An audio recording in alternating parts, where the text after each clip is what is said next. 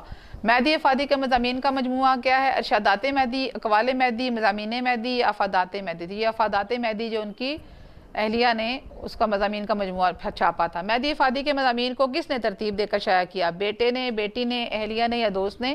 تو یہ اہلیہ۔ اچھا یہ اسٹار لگے بھی ہوئے ہیں، آپ میرا میں لگا رہی تھی لیکن دیکھیے گا جس کے آگے جو درست آپشن ہے اس کے آگے اسٹار لگے ہوئے ہیں، آپ کو نظر آ رہے ہوں گے۔ مہدی افادی کو اردو ادب میں کون سی تحریک کے محرکین میں شمار کیا جاتا ہے؟ کلاسیکی، رومانی، ترقی پسند یا ابہام گوئی؟ تو یہ رومانی تحریک ہے درست آپشن۔ سقراط ڈیش کے مشہور اور نامور حکما میں سے تھا؟ یہ ایران، یونان، یورپ یا فرانس؟ تو یونان ہے اصل جواب۔ میں آپ کو اب درست جواب بتا دوں گی، باقی آپ کے سامنے آ رہے ہیں۔ سقراط کا باپ ایک ڈیش تھا، کیا تھا؟ ان چاروں میں سے بت تراش تھا۔ سقراط کو اوائل عمر میں باقتضائے آئین ملکی ڈیش میں داخل ہونا پڑا، ٹھیک ہے۔ تو یہ چاروں آپشن ہیں اور اس میں فوج درست آپشن ہے۔ وہ نظم جس میں کسی کی برائی بیان کی جائے کیا کہلاتی ہے؟ قصیدہ، مرثیہ، حج یا مثنوی؟ تو یہ جیم آپشن درست ہے۔ سقراط کی بیوی بہت ہی ڈیش قسم کی تھی، خوش اخلاق، خوبصورت، بدمزاج، سلیقہ مند؟ یہ جیم ٹھیک ہے، بدمزاج۔ سقراط کو ڈیش کو واجب الرحم سمجھتا ہے؟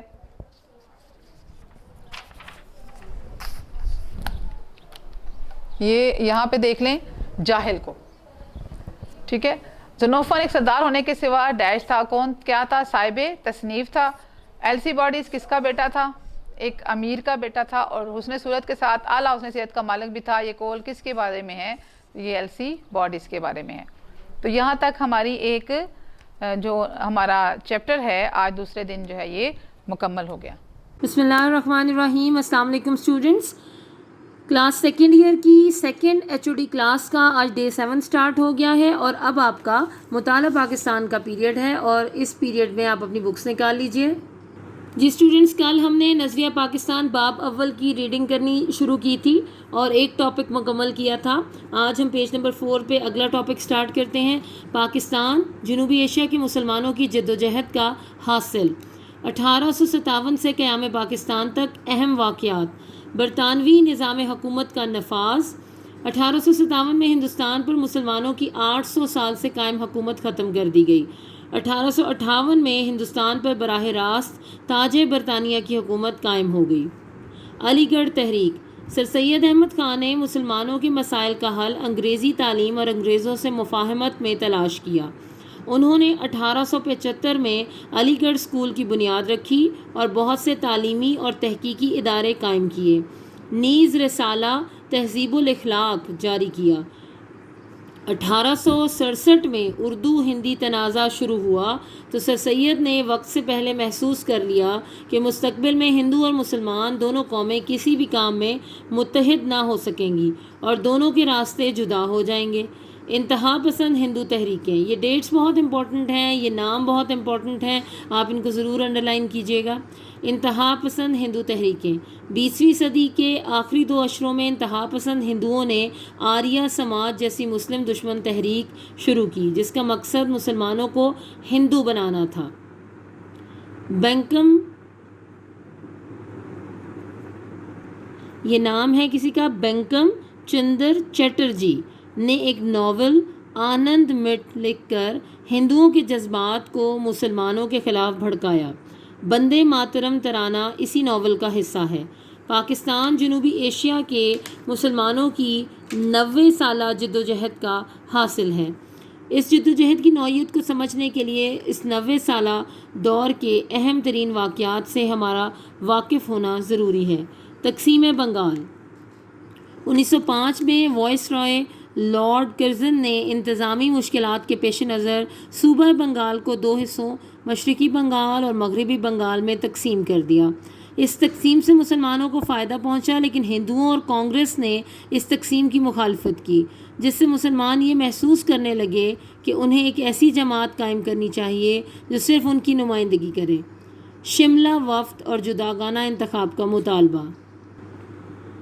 35 مسلمان رہنماؤں کے ایک وفد نے 1 اکتوبر 1906 کو شملہ میں وائس رائے لارڈ منٹو سے ملاقات کر کے مسلمانوں کے مطالبات پیش کیے جن میں جداگانہ انتخاب کا مطالبہ سر فہرست تھا. وائس رائے نے وفد کے مطالبات کا حوصلہ افزا جواب دیا. مسلم لیگ کا قیام. شملہ وفد کی کامیابی سے حوصلہ پا کر دسمبر 1906 میں محمدن ایجوکیشنل کانفرنس کے سالانہ اجلاس میں آل انڈیا مسلم لیگ کے قیام کا فیصلہ کیا گیا. مسلم لیگ کے قیام کا مقصد یہ تھا کہ مسلمانوں کے جائز مطالبات کو آئینی طریقے سے حکومت کے سامنے پیش کیا جا سکے. آئینی مسئلے کے حل کی تجاویز. ہندوستان کے آئینی مسائل بہت پیچیدہ تھے. ہندوؤں، مسلمانوں اور حکومت برطانیہ کے نقطہ ہائے نظر کے درمیان مفاہمت کی راہ تلاش کرنے کے لیے تینوں فریقوں کی طرف سے بہت سی کوششیں کی گئیں جن میں سے اہم ترین مندرجہ ذیل تھیں. منٹو مورلے اصلاحات یا گورنمنٹ آف انڈیا ایکٹ 1909 مسلمانوں کے مطالبات کی روشنی میں حکومت برطانیہ کی رعایتیں خصوصاً جداگانہ انتخاب. میثاق لکھنؤ 1916 کانگریس اور مسلم لیگ کے متفقہ آئینی مطالبات. مونٹیگو چیمسفورڈ اصلاحات یا Government of India Act 1919 Delhi مسلم تجاویز 1927 قائد اعظم کی ایک اور مصالحانہ کوشش، Simon Commission 1928، Nehru Report 1928 Congress کا مسلم دشمنی پر مبنی نقطہ نظر، آل پارٹیز مسلم کانفرنس 1928 سے 1929، قائد اعظم کے 14 نکات 1929۔ یہ ڈیٹس آپ دیکھ رہے ہیں کتنی امپورٹنٹ ہیں۔ مسلمانوں کے کم سے کم آئینی مطالبات، قائد اعظم کی طرف سے کسی متفقہ آئینی حل پر پہنچنے کی ایک کوشش، گول میز کانفرنس لندن 1930 تا 1932 3 اجلاس، حکومت برطانیہ کی طرف سے کسی متفقہ آئینی حل تک پہنچنے کی ایک کوشش، نیا آئینی ڈھانچہ 1935 کا Government of India Act, Cripps Mission کی آمد اور ناکامی 1942، کابینہ مشن کا منصوبہ 1946، ہندوستان کے آئینی مسئلے کے حل کی ایک مخلصانہ برطانوی کوشش، وزیر اعظم برطانیہ کا اعلان 20 فروری 1947، جون 1948 تک ہندوستان چھوڑنے کا فیصلہ، ماؤنٹ بیٹن کی آمد 3 جون کا منصوبہ 1947، تقسیم ہند کا حتمی اعلان، اور لاسٹ ہے قانون آزادی ہند جولائی 1947، برطانوی پارلیمنٹ سے منظوری۔ تو یہاں تک اسٹوڈنٹس آپ کی ڈے 7 کی آج ریڈنگ ہے۔ اب اس سے ریلیونٹ ہم ایکسرسائز میں سے کچھ کوسچنس کرتے ہیں۔ آپ دیکھ رہے ہیں یہ بہت امپورٹنٹ ڈیٹس ہیں، آپ ان ڈیٹس اینڈ ایونٹس کو ضرور اچھی طرح سے پڑھیے گا اور ڈیٹس کو یاد کرنے کی کوشش کیجیے۔ جی اسٹوڈنٹس، اگر آپ ایکسرسائز میں دیکھیں تو پیج نمبر 26 پر ایک شارٹ کوسچن ہے، شملہ وفد پر مختصر نوٹ لکھیے۔ تو جو آج ہم نے پڑھا ہے اس کا ایک لانگ کوسچن بھی بنتا ہے، جو کہ انشاءاللہ کل ہمارا یہ ٹاپک تھوڑا سا اور مکمل ہو جائے گا تو اس کو کرواؤں گی آپ کو۔ آج میں آپ کو صرف یہ ایک شارٹ کوسچن کرواتی ہوں۔ جی یہ آپ کے نوٹ سے میں آپ کا شارٹ کوسچن پڑھا رہی ہوں، شملہ وفد پر مختصر نوٹ لکھیں۔ 35 مسلمان رہنماؤں کا ایک وفد 1 اکتوبر 1906 کو شملہ میں وائس رائے لارڈ منٹو سے ملاقات کے لیے گیا اور مسلمانوں کے مطالبات وائس رائے کے سامنے پیش کیے۔ اہم ترین مطالبہ یہ تھا کہ تمام نمائندہ اداروں میں مسلمانوں کے لیے نشستیں مخصوص کی جائیں۔ وائس رائے نے شملہ وفد کے مطالبات سے اتفاق کا اظہار کیا، جس سے مسلمانوں کی حوصلہ افزائی ہوئی۔ تو آج کے دن میں آپ صرف اس شارٹ کوسچن کو بہت اچھی طرح سے یاد کیجیے، اور جو ٹاپک آپ کو پڑھایا جا رہا تھا وہ بہت امپورٹنٹ تھا ڈیٹس اور ایونٹس کے پوائنٹ آف ویو سے، اس لیے آپ کوشش کیجیے اس میں تمام امپورٹنٹ ڈیٹس کو اور واقعات کو یاد کر لیجیے، اور اس کوسچن کو بھی آج ہی آپ اپنے نیٹ نوٹ بکس پر نوٹ کیجیے اور اس کو زبانی یاد کر لیجیے۔